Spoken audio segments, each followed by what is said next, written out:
Hello friends, welcome to IICS platform. आज है 14 अगस्त और 14 अगस्त के करेंगे हम करंट अफेयर। लेक्चर स्टार्ट करने से पहले चैनल को सब्सक्राइब और बेल आइकन प्रेस करना ना भूलें। चलो वीडियो स्टार्ट करते हैं। फर्स्ट न्यूज़ है, ढाका ने हॉटलाइन लॉन्च की है। देखो, मैंने आपको प्रीवियस लेक्चर में बताया था कि हमारी सरकार ने एक कमेटी सेटअप करी है, committee and communication channel, communication channel. अब ये क्यों लॉन्च किया है नरेंद्र मोदी साहब ने? देखो, आप जानते हो कि बांग्लादेश में पॉलिटिकल इनस्टेबिलिटी हुई थी। बांग्लादेश के अंदर कई सारी पॉलिटिकल इनस्टेबिलिटी थी, जिसके कारण शेख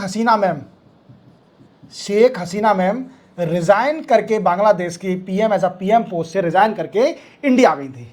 और इसी के साथ जो मिलिट्री के चीफ है वहाँ के बांग्लादेश के, उन्होंने बोला था कि अब इंटरिम गवर्नमेंट बनाई जाएगी, इंटरिम गवर्नमेंट बनेगी बांग्लादेश में, क्योंकि कई सारा बच्चों का प्रोटेस्ट चल रहा था on the issue of reservation provided to the different communities. Clear?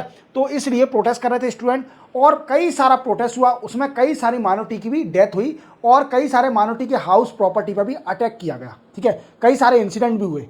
अब इसके साथ मैं बताना चाहूंगा कि मोहम्मद यूनिस साहब, मैं हर लेक्चर में बताता हूं आपको, मोहम्मद यूनिस साहब को, जो कि नोबेल प्राइज विनर हैं in 2006 Nobel peace prize on the point of Grameen Bank, तो इनको हेड बना दिया है। किसका? इंटरिम गवर्नमेंट का हेड बना दिया है। और हेड बनते ही साथ इन्होंने एक हॉटलाइन लॉन्च करी। क्या करा? एक हॉटलाइन लॉन्च करी है कि वो रिपोर्ट करने के लिए कि अगर कोई भी पर्सन टेम्पल, चर्च या पगोड़ा पर अटैक कर रहा है तो उसकी रिपोर्ट करने के लिए ये हॉटलाइन लॉन्च करी गई है कि अगर माइनॉरिटी पर अटैक हो रहा है। क्योंकि नरेंद्र मोदी साहब ने एक कमेटी बनाई थी, एक पैनल बनाया था, जो कि इंडिया और बांग्लादेश के बॉर्डर को प्रोटेक्ट करेगा फ्रॉम द इन्फिल्ट्रेशन और from the illegal infiltration of the Bangladesh into Indian territory. जो कि इलीगल इन्फिल्ट्रेशन हो रहा है बांग्लादेश से इंडियन टेरिटरी में, उसको रोकेगा। और इसका हेड बनाया था दोस्तों, मैंने आपको बताया था, एडीजे बीएसएफ के, जो कि ईस्टर्न कमांड के हैं, ईस्टर्न कमांड के बीएसएफ के एडीजी को इनका हेड बनाया था इस पैनल का, कमेटी का, जो कि इंडिया और बांग्लादेश के बॉर्डर को प्रोटेक्ट करेगी from the illegal infiltration from the Bangladesh side. Clear? दूसरा है कि कम्युनिकेशन चैनल बनाया था मोदी साहब ने इंडिया के अंदर, जो कि डिस्कस करेगी with higher authority in Bangladesh to protect the minority community that was attacked by the student protester. जो कि स्टूडेंट प्रोटेस्टर अटैक कर रहे थे ऑन द माइनॉरिटी पीपल, उसके बारे में डिस्कस करेगी, बचाएगी। अब देखो दोस्तों, यूनिस साहब की गवर्नमेंट आई, इंटरिम गवर्नमेंट आई, और इसी के साथ आने के साथ क्या हुआ कि इन्होंने एक हॉटलाइन सेटअप करी। क्योंकि यूनिस साहब से मोदी साहब ने कॉन्ग्रेचुलेशन भी दिया था कि आपको बहुत बहुत बधाई हो बांग्लादेश के हेड बनने पर, इंटरिम गवर्नमेंट के। और इसी के साथ आपको प्लीज आप फोकस करिए कि आपके जो बांग्लादेश के अंदर जो हिंदू लोग हैं, क्रिश्चियन लोग हैं, कई सारे डिफरेंट माइनॉरिटी हैं, बुद्धिस्ट लोग हैं, उन पर जो अटैक हो रहा है उसको प्रोटेक्ट करिए प्लीज, आप कुछ भी करके। तो यूनिस साहब ने एक हॉटलाइन सेटअप करी है, जो कि रिपोर्ट करेगी, report on attack on Hindu temple, church and pagodas. और यूनिस साहब, हिंदू टेम्पल है ढाका के अंदर, धनकेश्वर,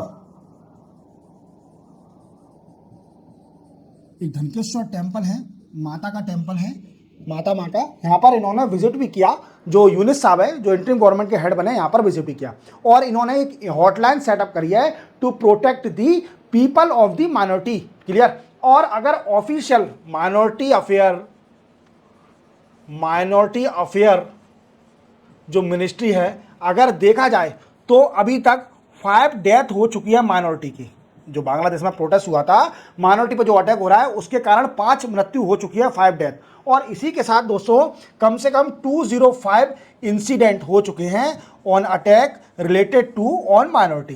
क्लियर? 500 मीन्स 205 इंसिडेंट हो चुके हैं माइनॉरिटी पर अटैक के, जिसमें से 5 लोगों की डेथ हो गई है as per the minority affair of the Bangladesh. याद रखोगे, आप समझ में आ गया। तो इंडिया गवर्नमेंट ने क्या किया था इसके लिए, इंडियन गवर्नमेंट ने जैसे ही शेख हसीना मैम आई तो इसके लिए एक पैनल और कमेटी बनाई जो कि इंडिया और बांग्लादेश के बॉर्डर को प्रोटेक्ट करेगा from the illegal infiltration of the Bangladesh into Indian territory. And second thing that Modi set up the communication channel that talk with a Bangladesh higher authority related to protection of the minority in Bangladesh. Clear? ये दो चीज। Then after again Modi साहब congratulation to the Muhammad Yunus who become a head of the interim government in Bangladesh and requested to the Muhammad Yunus that he will protect the minority of the Bangladesh people. ठीक है, जो बांग्लादेश के अंदर minority रह रही है उनको protect करेगी, उनको प्रोटेक्ट करिए आप, यूनिस साहब से रिक्वेस्ट करी गई। तो यूनिस साहब ने इसके लिए एक हॉटलाइन सेटअप करी जो कि रिपोर्ट करेगी जो भी अटैक हो रहा है टेंपल चर्च पकोड़ा पर, उसको रिपोर्ट करेगी। याद रखोगे, ये न्यूज सिंपल थी। चलते अपन नेक्स्ट न्यूज पर। Next news flood watch India mobile app. क्या है दोस्तों, देखो ये मोबाइल ऐप 2023 में आई थी, 2023 में आई थी और इसका किसने बनाई, सेंट्रल वाटर कमीशन ने। किसने, सेंट्रल वाटर कमीशन। आप जानते हो ये बॉडी है, कमीशन है जो कि प्रोटेक्ट करता है एज अ फ्लड और वाटर को प्रोटेक्ट करता है और ये 1945 में सेटअप हुआ था। याद रखोगे, 1945 में सेंट्रल वाटर कमीशन सेटअप हुआ था। इसने एक मोबाइल ऐप बनाई थी 2023 में जिसका नाम है flood watch India mobile app. अब इसका सेकंड वर्जन आ गया है, वर्जन नंबर 2, वर्जन 2.0। जैसे मोदी साहब 3.0 वर्जन है, तो ऐसे ही इस मोबाइल का ऐप भी आ गया है 2.0। अब इस वर्जन को लॉन्च किया गया है। अब ये ऐप करती क्या है, तो दोस्तों इसका काम है forecasting, information sharing with monitoring station और पीपल। आप इस ऐप के जरिए जहां पर भी बाढ़ फ्लड की सिचुएशन आ रही है उसके बारे में जानकारी ले सकते हो। वी कैन से इन फ्यूचर जानकारी मिल जाएगी आपको इस ऐप के अंदर। तो इसका सेकंड वर्जन लॉन्च हो गया है और फर्स्ट वर्जन 2023 में लॉन्च हुआ था। तो ये ऐप बड़ी इंपॉर्टेंट है, इसको मेंशन करना बड़े काम में आएगी फ्लड वॉच इंडिया में, क्योंकि आप जानते हो कि फ्लड से कई सारी डिफिकल्टियां आती है कई स्टेट में। तो ऐसे आप आंसर लिखते हो फ्लड के ऊपर, तो इसका सॉल्यूशन में इस ऐप का भी मेंशन कर सकते हो फ्लड वॉच इंडिया के बारे में। क्लियर? चलते अपन नेक्स्ट न्यूज पर। Next news, Malaysia PM visit in new Delhi. क्या है कि मलेशिया के जो नए पीएम हैं वो अब इंडिया में आने वाले हैं, अभी आए नहीं है, इंडिया में आने वाले हैं, नेक्स्ट वीक आएंगे। और इनका नाम है, क्या नाम है, अनवर इब्राहिम। ये रहे अनवर इब्राहिम। अब ये इंडिया में आने वाले तो हैं नेक्स्ट वीक सॉरी, ये मुलाकात भी करेंगे किससे, जो हायर ऑथोरिटी है इंडिया के अंदर उनसे मुलाकात भी करेंगे। अब मुलाकात करने के साथ क्या करेंगे, अब देखो आप जानते हो कि हमारा इंडिया पाम ऑयल और बढ़ाई इंपोर्ट करता है। Annually India import 9.7 million tonne हम पाम ऑयल और ऑयल इंपोर्ट करते हैं हर साल। कितना, 9.7 मिलियन टन हम पाम ऑयल इंपोर्ट करते हैं फ्रॉम दी डिफरेंट कंट्री। तो आप देख रहे हो हमारे इंडिया में कोलेस्ट्रॉल के पेशेंट क्यों ज़्यादा हैं, क्योंकि हमारे यहाँ पर तेल पानी की तरह पिया जाता है। तेल मीन्स ये कहा जाता है कि तेल के बिना सब्जी में अगर कम तेल होगा तो टेस्ट नहीं आएगा, अगर ज़्यादा तेल डाला जाएगा तो उसमें टेस्ट आ जाएगा। ये एक रूमर है लोगों में और है रियलिटी। वो हमारी पेरेंट्स को पता होगा, माँ को पता होगा, हमारी वाइफ को पता होगा कि वो ऑयल डालने से टेस्ट बढ़ता है कि घटता है। क्लियर? अपन को नहीं पता, अपन ने कभी खाना नहीं बनाया है। क्लियर? बट हमारे इंडिया में एनुअली 9.7 टन ऑयल इंपोर्ट किया जाता है, जिसमें से 3 million, nearly 3 million tonne from Malaysia. Malaysia ही कंट्री है जो अप्रॉक्सीमेटली 3 मिलियन टन हमें इंपोर्ट करती है, मीन्स एक्सपोर्ट करती है पाम ऑयल, जिसमें से out of 9.7 million tonne imported of palm oil from India, means to India, India को जो इंपोर्ट करती है 9.7 मिलियन टन, वो उसमें से देखा जाए एनुअली अगर इतना इंपोर्ट कर रही है तो इंडिया सिर्फ अकेली मलेशिया के लिए 3 मिलियन टन एक्सपोर्ट करती है palm oil to India. India को इतना पाम ऑयल एक्सपोर्ट करती है, आप देख रहे हो तो मलेशिया का कितना बड़ा इंपोर्टेंट है। पर क्या हुआ था कि इनसे पहले जो अनवर इब्राहिम सर हैं, जो नए पीएम बने हैं मलेशिया के, वो इनसे पहले एक पीएम थे महातीर मोहम्मद। कौन थे दोस्तों? महातीर मोहम्मद। ये पीएम, इन्होंने इंडिया और मलेशिया के रिलेशन को बिगाड़ दिया था, क्योंकि ये कुछ उल्टे सीधे कमेंट इन्होंने कर दिए थे इंडिया के ऊपर। जैसे कि हमारे इंडिया में जो जम्मू कश्मीर में 370 आर्टिकल जो कि खत्म किया गया, उसके ऊपर इन्होंने कमेंट किया था महातीर मोहम्मद साहब ने कि ये गलत किया इंडिया ने।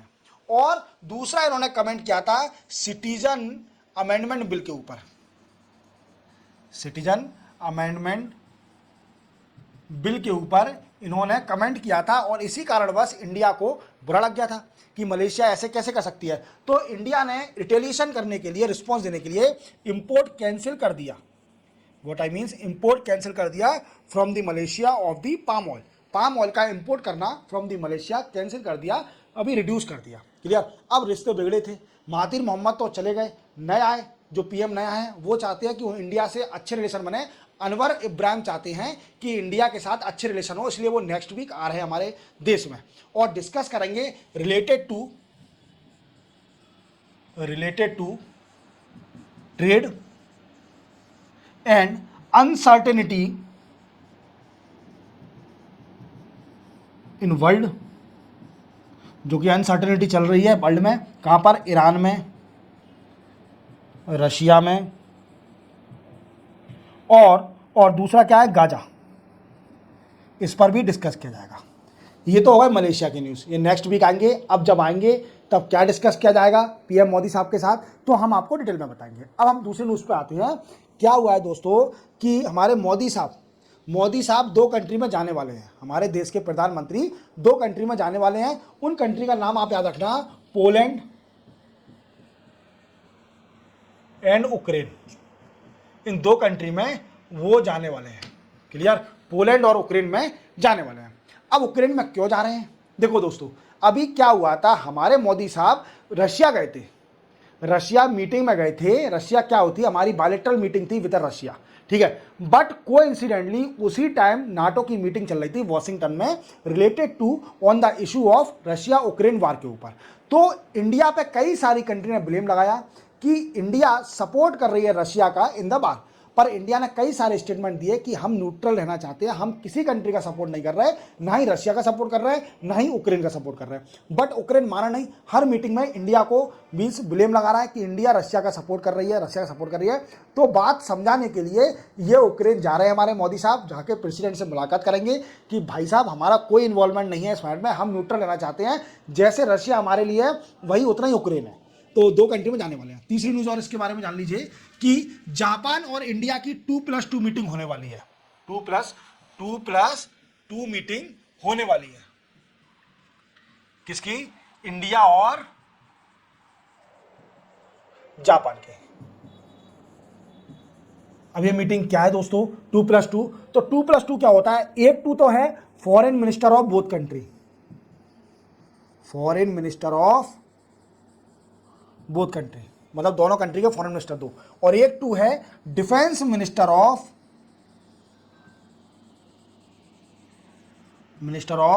Both country. दोनों कंट्री के डिफेंस मिनिस्टर के बारे में भी डिस्कस किया जाएगा। और 2+2 क्या है? एक 2 तो foreign minister of both country, और सेकंड 2 है both defence minister of both country. अब जापान की मीटिंग होने वाली है, ठीक है, 2+2 इंडिया और जापान की, और इसमें क्वाड के बारे में भी डिस्कस किया जा सकता है। मैंने आपको बताया था कि quad is a group of 4 member countries, that is Australia, India, USA and Japan. और ये क्वाड इसलिए बना था कंट्री टू द चाइना, जो चाइना चाह रही है कि साउथ चाइना सी पे मतलब वीकेंड से पूरा हम वीकेंड से कब्जा कर लें पूरे साउथ चाइना सी के ऊपर, तो इसको कंट्री करने के लिए वीकेंड से क्वाड सेटअप हुआ था। चाइना की जितनी भी डिफरेंट पॉलिसी है जो कि वर्ल्ड को कन्क्वर करना चाह रही है ज़्यादा इलीगली तरीके से, उसको रोकने के लिए क्वाड बना था 4 कंट्रियों का। 4 कंट्री कौन सी? यूएसए, जापान, इंडिया और ऑस्ट्रेलिया। और इसकी बारे में डिस्कस करने के लिए 2+2 की भी मीटिंग होने वाली है। क्लियर? मैंने आपको पूरी बताई। चलते अपन नेक्स्ट उस पर। नेक्स्ट है डीआरडीओ टेस्टेड गौरव। ये गौरव क्या है सर? ये लॉन्ग रेंज बॉम्ब है, long range bomb. Clear? Long range bomb मतलब लंबे समय तक दूरी डिस्टेंस कवर करता है। और this bomb is a 1000 kg bomb, 1000 kg bomb. Clear? और ये इंडिजीनियस है, it is a indigenous. India ने नाम रखा है इसका गौरव, गौरव बॉम्ब। क्लियर? और एक और बात याद रखना, इसका टेस्ट कर लिया है इंडिया डीआरडीओ ने, सक्सेसफुल टेस्ट हो गया है। और ये लॉन्च कैसे किया गया है, टेस्ट कैसे किया गया है? ये एयर से छोड़ा जाएगा बॉम्ब, बाई एयर, एयर से, सरफेस से नहीं जाएगा बॉम्ब, ये एयर से छोड़ा जाएगा बॉम्ब ऑन द टारगेट। अब किस प्लेन से इसको टेस्ट किया गया है, किस फ्लाइट से इसको टेस्ट किया गया है? तो इसको कराया सुकोई 30 AMK-1 से इसको टेस्ट किया है। किससे? और आप जानते हो ये कहां से लिया है? रशिया से हमने इंपोर्ट किया है सुकोई 30 AMK-1 को। और इसी के जरिए इसको गौरव को, जो कि लॉन्ग रेंज बॉम्ब है, इसको टेस्ट किया है। और इसमें 1000 kg, ठीक है, 1000 kg का बॉम्ब है। और ये डेफिनेटली एक्यूरेटली टारगेट करता है on the destination, on the enemy we can say destination, enemy destination पर ये टारगेट करता है बिल्कुल एक्यूरेटली। तो याद रखोगे। तो टेस्ट फायर कर लिया। गौरव का नाम याद रखना, गौरव। ये लॉन्ग रेंज बॉम्ब है जिसकी कैपेसिटी है 1000 kg। और ये एक्यूरेटली टारगेट करता है on the enemy destination. Clear? और ये एयर से लॉन्च किया जाता है। अब अभी इसको टेस्ट फायर किया है फ्रॉम दी सुकोई 30 AMK-1 से। याद रखोगे। चलते अपन नेक्स्ट उस पर। नेक्स्ट है जियो पारसी स्कीम। देखो, आप जानते हो कि इंडिया में दिन प्रतिदिन जियो पारसी की पॉपुलेशन कम होती जा रही है। क्या होती जा रही है? पारसी लोगों की पॉपुलेशन कम होती जा रही है। तो क्या है कि यूनियन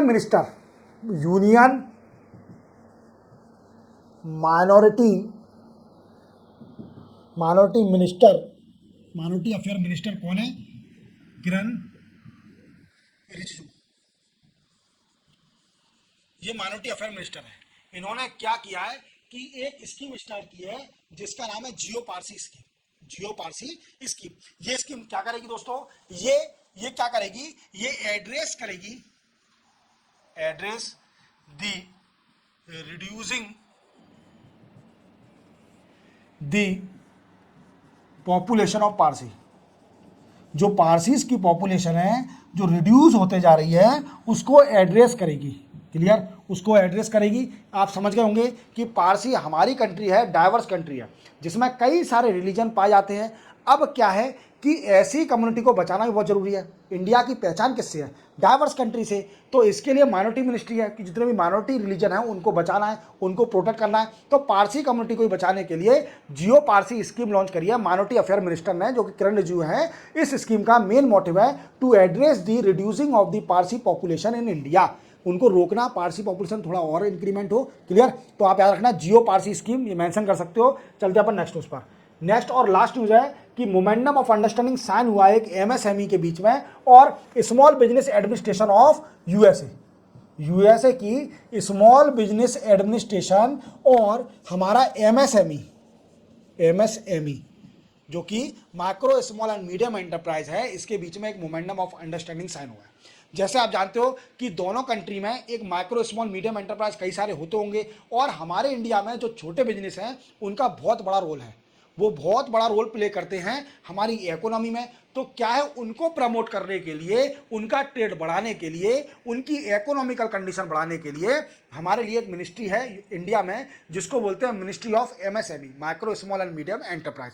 ये मिनिस्ट्री प्रमोट करती है एमएसएमई के प्रोडक्ट को और वी कैन से हेल्प करती है as a financially, as a anything to MSME to promote the MSME को प्रमोट करने के लिए। अब इसने क्या किया है कि एक मोमेंडम ऑफ अंडरस्टैंडिंग साइन किया है small business administration of USA के साथ, जो कि स्मॉल बिजनेस एडमिनिस्ट्रेशन क्या है यूएसए का, वो भी जो यूएसए में एमएसएमई है, स्मॉल बिजनेस है, उनको प्रमोट करता है। और हमारे इंडिया में इसमें एमएसएमई को प्रमोट कौन करता है, मिनिस्ट्री ऑफ एमएसएमई। अब इन्होंने मोमेंडम ऑफ अंडरस्टैंड किया है, तो इसमें कई सारे पॉइंट हैं। देखो सबसे बड़ा ट्रेड फैसिलिटेशन, ट्रेड को बढ़ाना, clear. Then after women own MSME, जितनी भी वुमेन ओन एमएसएमई हैं उनको प्रमोट करना ऑफ बोथ कंट्री।